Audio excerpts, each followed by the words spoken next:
तुच्छ जीव है, बेईमान है तो है ही हमारा जीव।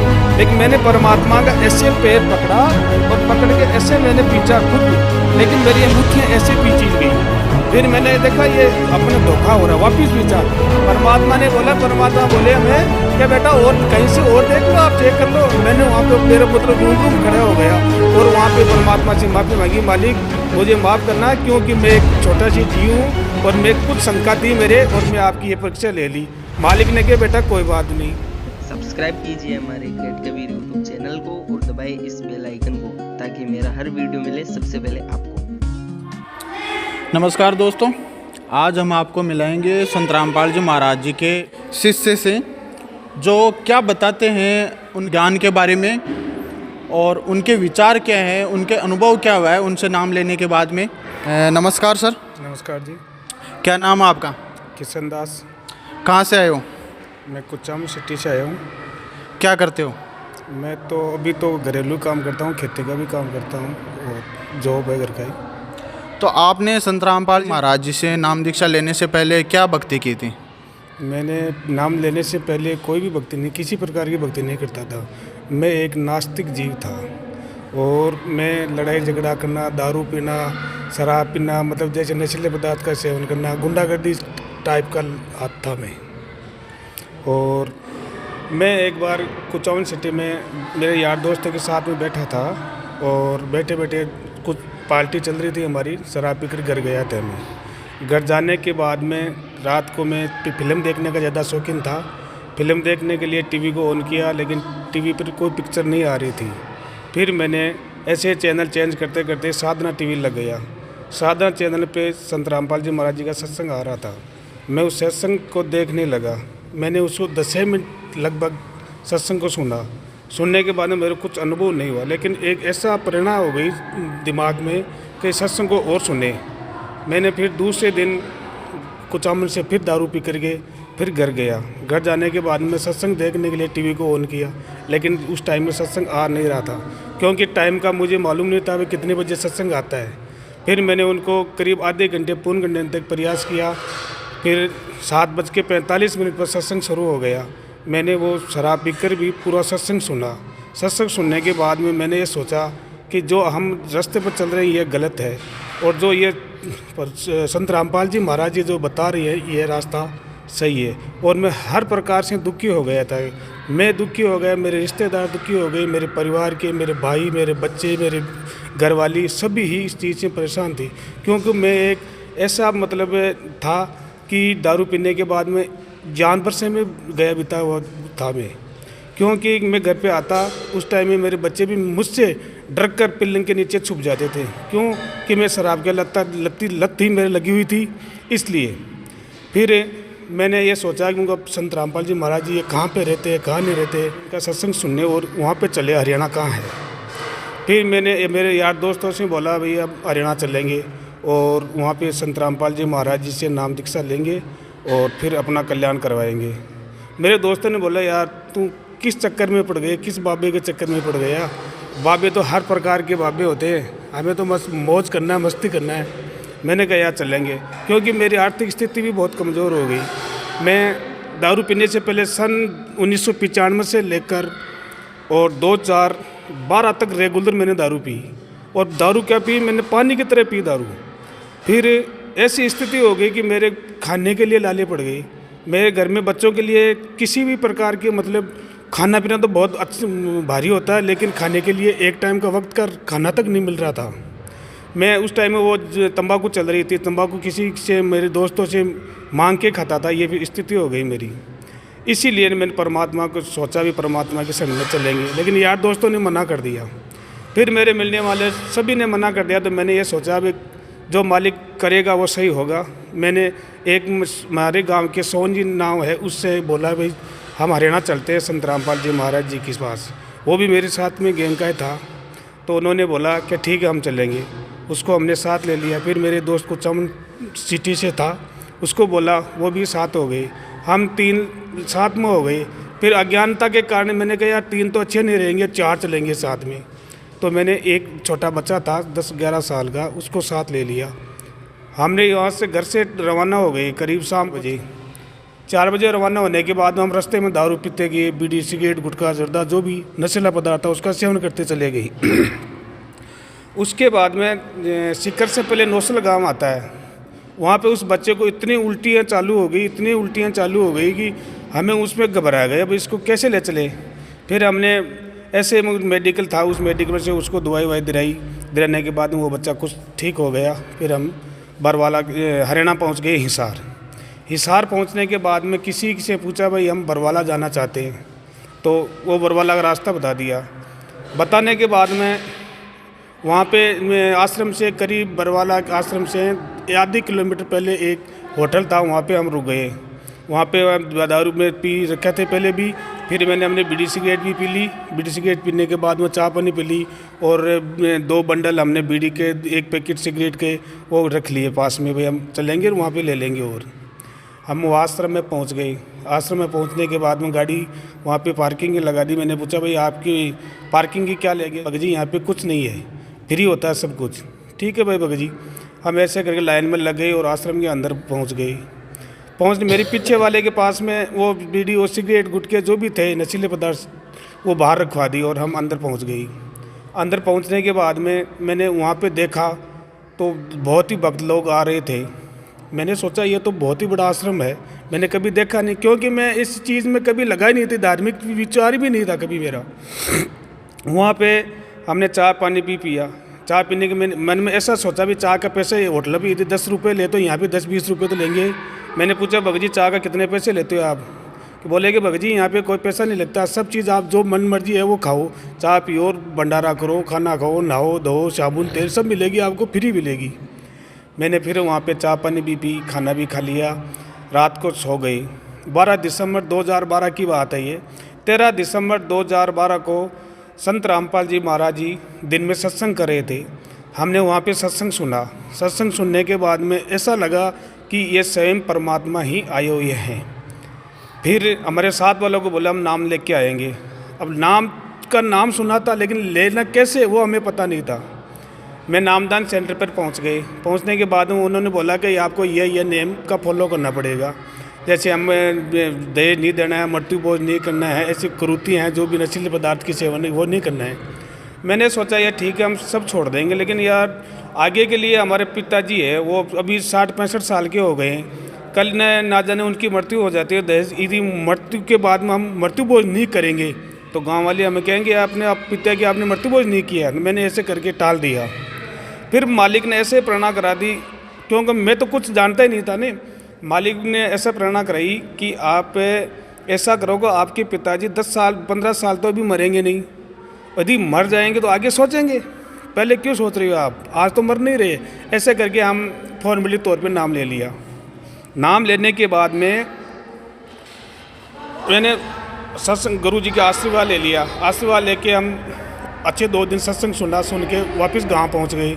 गांव पहुंचने के बाद में घर वालों को बोला, मेरी घरवाली को मैंने नाम दीक्षा ले लिए, ऐसा ये नेम है कि आपने नाम ले लिया बहुत अच्छी बात है, लेकिन आप दारू कभी नहीं छोड़ेंगे।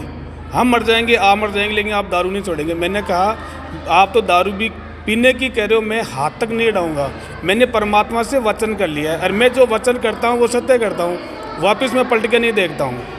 तो ठीक है देख लेंगे। मेरे पिताजी ने बोला कि आप 1 महीने या 2 महीने रख लेंगे या 10 दिन के बाद में पीने लगे, गुप्त में पिएंगे, मैं कुछ नहीं करूँगा मैं।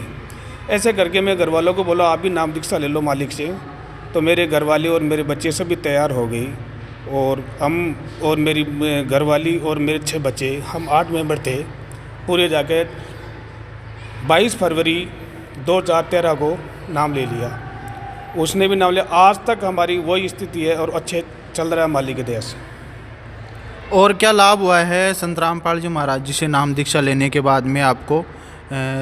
जैसे देखने को मिलता है कि किसी को शारीरिक किसी को मानसिक, तो आपको क्या लाभ हुआ है? सर जी पहला लाभ तो मेरे को आध्यात्मिक मार्ग मिला है, ये ज्ञान मैं जानता भी नहीं था। सबसे पहला लाभ तो ये मिला है मेरे को, और ऐसा लाभ मैं आपको गिनाऊंगा तो मैंने भी गुजर जाएंगे, लेकिन पूरा लाभ आप सुन भी नहीं पाएंगे और मैं बता भी नहीं पाऊंगा। मैं आपको मोस्ट बता रहा हूँ कि मैं आपको पहले बोला था मैं 1 नंबर का बदमाश था। कोचाम सिटी सीकर डिस्ट्रिक्ट में स्टेट रहा था। लेकिन मालिक की ऐसी दया हो गई, मेरे पे हर एक प्रकार की बुराइयों को छुड़ा दिया। एक बार क्या हुआ, मैं घर पे बैठा था, रात को मेरे पास के मेरे भाई एक 2-3 पीढ़ी के पीछे, उसने मेरे को यार बोला कि किशन आपके कल सांप काटेगा। मैंने कहा यार मेरे संत रामपाल जी महाराज जी साथ में मेरे को सांप नहीं काट सकता। क्या नहीं काटेंगे आपको सांप। मैंने कहा कैसे, क्या आपके गुरुजी ने बोला है। उसने नाम नहीं रखा था, क्यों उसने बोला कि आपके गुरुजी ने, ठीक है वो जो गुरुजी करेंगे वो करेंगे, दिक्कत क्या है इसमें। वो ऐसा ही हुआ, सुबह मैं 5:30 बजे उठा, उठ के और मैं बाहर गया मैं ट्रैक्टर खड़ा था, ट्रैक्टर के पास में ऐसे गया को आगे का टायर था वो पंचर था। मैंने देखा आगे ट्रैक्टर झुक कैसे रहा है। मैंने आगे देखा तो वहाँ पे सरप था, मेरे को पता नहीं यहाँ पे सरप है, और वो मेरे पैर पे डंक मार दिया। लेकिन मालिक ने ऐसे बचा लिया, वो मरने के बाद जो कपड़ा पहन रखा था पजामा उस पर लगा, तीनों दांत लगे उनके, लेकिन वो दांत चुभ के और हट गया। फिर मैंने उस पीछे से वो वापस मेरे पे वार कर दिया, लेकिन मैं उससे हट गया, मालिक ने वहाँ से मेरे को बचा लिया। 4 जून 2017 मैं 9:30-10 बजे घर पे बैठा था। मेरा बड़ा वाला लड़का था, वो हमारी मशीन है मिट्टी डोलने की, उसकी सफाई कर रहा था। मैं उनको कह रहा था भाई बेटा ये ऐसा कर इसको ऐसे सफाई करते करते मेरे को इतना भयंकर दर्द हुआ, यहाँ पे दिल का दौरा हो गया, कहना मतलब हार्ट अटैक आ गया मेरे। फिर क्या हुआ, मैं माचे बैठा था, उससे नीचे गिर गया, इतना पसीना हो गया कि जैसे किसी ने मेरे पे 2 बाल्टी पानी की डाली है, और फिर मेरे को पता नहीं, मैं बेहोश हो गया। हमारे घर वाले दौड़ के आए, क्या हुआ, क्योंकि मेरे पास में वो लड़का था, उसने भी देख लिया, और लड़की भगमती थी मेरी, वो भी आ गई। ऐसे करके मेरे पिताजी भी आ गए, आस पड़ोस के कम से कम 50-60 लोग वहाँ पे पहुँच गए। मेरे को वो हिला रहे, लेकिन मेरे को वो अचेत था, मेरे को कुछ मालूम नहीं है क्या हो रहा है। फिर हमारे भगमती और हमारे बच्चे सभी ने परमात्मा से प्रार्थना लगाई मनी में, और हमारे परमात्मा एक हमें अमर जल की शीशी देते हैं, और भगमती ने अमर जल ला के मेरे मुँह में कैसे करके वो डाल दिया। 5 मिनट के बाद में मेरे को कुछ भाई ऐसा हुआ कि मैं चेत में आ गया, लेकिन आंखें खोल रहा हूँ तो मेरे को कुछ दिखाई दे रहा है, कुछ दिखाई नहीं दे रहा है। लेकिन मेरा नीचे का हिस्सा, एक साइड का मेरा ये हाथ, राइट वाला हाथ तो काम कर रहा है, लेकिन पूरा हाथ पैर और सिर गर्दन कुछ काम नहीं कर रही है। ऐसा करके मेरे घर वालों ने मेरे वापस वो माचे पे लेटा दिया। लेटाने के बाद में बोले कि इसको कुचाम ले चलते हैं, लेकिन भगमती बोले हम परमात्मा जो कहेंगे वैसे ही करेंगे, पहले कुचाम ले जाएंगे, इसको हॉस्पिटल ले जाएंगे। फिर वो कुछ चेता आ गया, मेरे बोले क्या दर्द है आपको। उनको दर्द तो मेरे कुछ नहीं है, लेकिन मेरे हाथ पाँव नहीं हिल रहे हैं। ऐसे करके फिर मैंने वो जो अमरजल की शीशी थी उसमें 2 बूंद और मेरे को पिला दी। आधे घंटे बाद में मेरा हाथ पैर और पाँव मेरा सब ठीक हो गया, और जैसा था मैं वैसा ही हो गया। लेकिन शाम को जब मेरे घर वाले कहे कि आपके ये कैसा हुआ और कैसे नहीं होगा, चलते हैं कल अपने डॉक्टर के पास में चेक करवाते हैं। हम कुचावन में आए, कुचावन में आके चेक करवाया, पारासर है हमारा डॉक्टर है, उसके पास में उसने बोला कि आप इसको जयपुर ले जाओ, इनका एक अंग काम नहीं कर रहा है। मेरे जो वो ECG जो भी जांच थी वो जांच की कि आप इसका एक काम नहीं कर रहा है, और इनके 92% हार्ट आ रहा है। मैंने सोचा मैं चल रहा हूँ, गाड़ी चला के मैं यहाँ पे आया हूँ, ये बात कैसे बोल रहा है ये। लेकिन नहीं, मेरे पिताजी ने कि चलो आप जयपुर चलो या अजमेर चलो। ऐसे करके हम अजमेर पहुँच गए। वहाँ पे आनंद अग्रवाल नाम के एक हार्ट विशेषज्ञ डॉक्टर थे, उसके पास में ले गई। उसने हमारी EG और जो ECG होती है वो जांच करने के बाद उसने बोला आपके 92% हार्ट है, आपका ऑपरेशन होगा। मैंने कहा आप क्यों झूठ बोल रहे हो, आप पैसे ठगने के काम कर रहे हो। मैं चला के यहाँ पे आया हूँ, मेरे कोई प्रॉब्लम नहीं है।